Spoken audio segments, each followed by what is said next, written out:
balita na ika'y mawiwili. Mga nagbabagang kamao, mga Yo mga par, matapos nga po magsama sa isang event ang dalawang Pinoy Super Bantamweight star na si General Casimero at Marlon Tapales, kung saan mga idol kahit hindi natin nakita na nagkamustahan ang dalawang Pinoy boxer. Patuloy naman po mga idol inaasar ng dating unified champion si Cuadro Alas. Dahil sa naging panayam ni Emmanuel Paragere, pinakita nito mga idol ang pag-uusap nila ni Marlon Tapales. At sa tanong nito patungkol kay Casimero mga idol, inulit po ni Marlon Tapales ang mga sinabi nito noong lumapag ito sa Pilipinas matapos matalo sa laban kay Naoya Inoue. Aniya ni Marlon, hindi niya daw talaga kilala kung sino si Casimero. Nagpapahiwatig lang talaga ito mga idol na hindi pa talaga tapos si Tapales sa pang-aasar kay Cuadro Alas. Nung una kasi na sinabi ni Tapales ang ganitong bagay, sobrang nainis po ang kampo ni Casimero sa sinabi ni Tapales na hindi nito kilala si Alas, kung saan gumawa pa nga ng personal video si Cuadro Alas para lamang ipaalam kay Marlon Tapales na hindi totoo ang kanyang mga sinabi. Dahil simula nung nag-uumpisa pa lang sila gumawa ng pangalan sa boxing sports, kilala na talaga nilang isa't isa at talagang na-amisya lang daw ito mga idol matapos makatanggap ng malalakas na kamao galing kay Inoue. Wala pa naman sagot si Cuadro Alas mga idol matapos ulitin ni Marlon Tapales ang kanyang mga sinabi na hindi daw talaga nito kilala ang pangalan ng Casimero.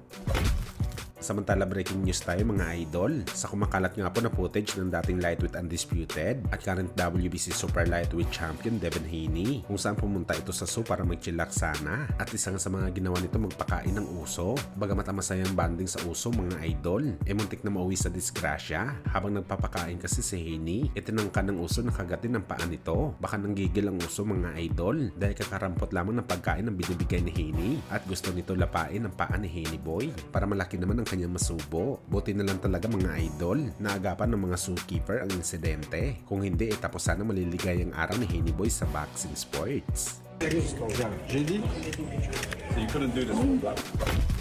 Sa kabilang banda naman mga idol, dating 2 Division World Champion Antonio Margarito, sinabing malaki daw ang tsansa ng ating pambansang kamao Manny Pacquiao na manalo sa laban kontra kay Canelo Alvarez sakaling naglaban sila sa bakbakan, kung saan sobrang laki nga po ang tiwala ng Mexican champion kay Pacman. Para kasi kay Margarito mga idol, malaki daw ang magiging factor ng bilis ng Pinoy legend sa laban na to. Sobrang mahirap daw talaga i-handle ang galawan ni Pacquiao dahil matapos daw nito tumapon ng maraming combination at kapag handa ka na mag-counter sa kanya, biglang nawawalan na lang daw si Pacman na parang bula sa harapan mo. Wala daw bilang ang lakas at laki mo sa laban kapag si Pacquiao ang kaharap mo. Sa katunayan daw nito mga idol, ito daw talaga ang paborito niya kalabanin sa bakbakan dahil alam ni Boss Manny na hindi siya nito kayang sabayan sa bilis, katulad sa nangyari nito sa laban niya kay Margarito. Nalos pinagmukha lang daw siya na punching bag ni Pacquiao at malamang ito din daw mga idol ang mangyayari kay Canelo sakaling nag-cross talagang nandas nila ng Pinoy legend.